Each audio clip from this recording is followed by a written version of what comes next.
So how to place the slab for your slump mold. So what you should have ready to go is your slab already rolled out. You should have your mold with the plastic wrap on the inside, because for the slump mold, the slab goes on the inside of the mold. It's slumping inward.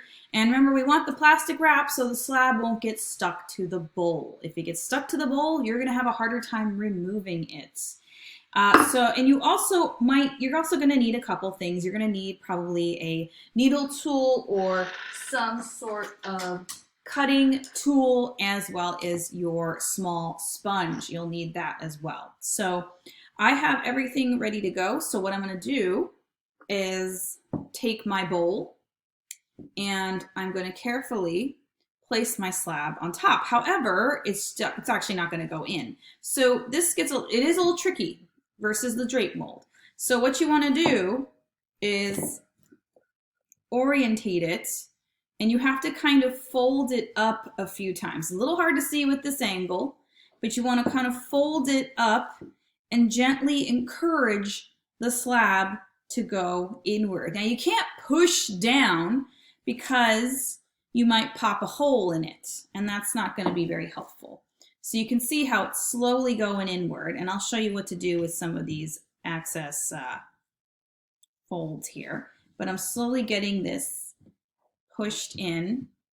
Here's another view, more of a side view. So again, I'm slowly pushing this inward. Kind of feel like I'm working with a big piece of pasta at the moment, but it is slowly going in. You just want to make sure you go in all the way, and just be careful about like these things that are appearing here. It's looks like it's possible little cracks in the clay. Just be gentle, let the clay, can't force it, okay? Because if you force it, you're gonna break the slab.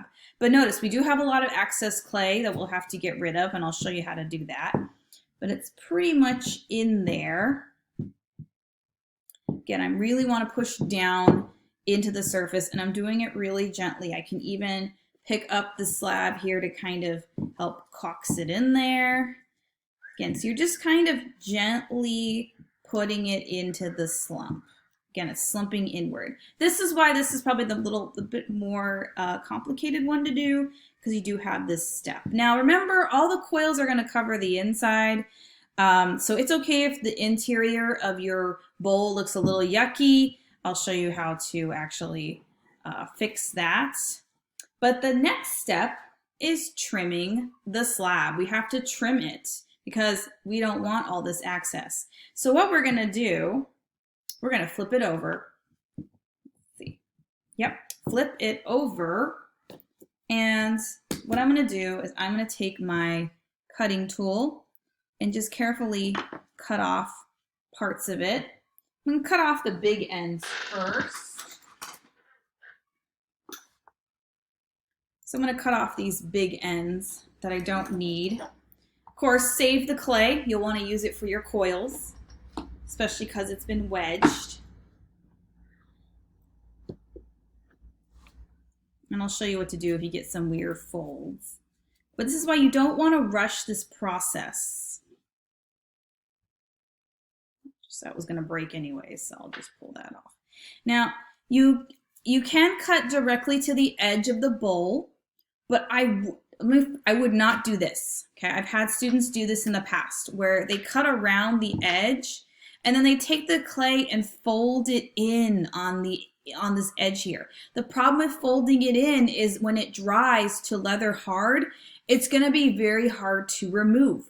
So I don't suggest taking it all the way pulling it inward.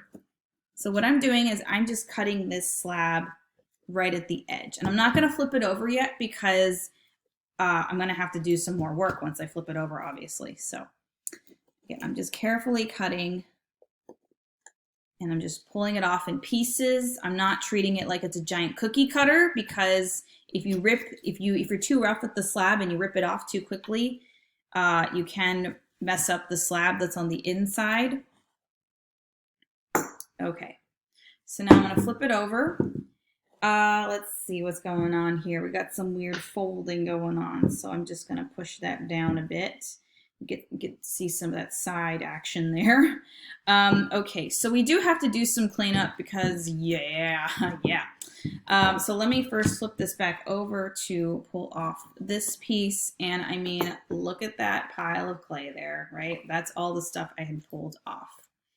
So the next step is cleaning up the inside. We have to actually clean it up. We trimmed it, but we're not done. We got to clean it up, especially if you want to clean up the edges. So my suggestion is take your small sponge, add some water to it, and just smooth out the inside. I wouldn't use the rubber rib because it's kind of hard to use in a really small space like this, but you can actually smooth this all out. You can also blend it with your fingers. You can use some of the sculpting tools, but we got to get everything smoothed out before we do anything with the coils. You got to get this totally prepared.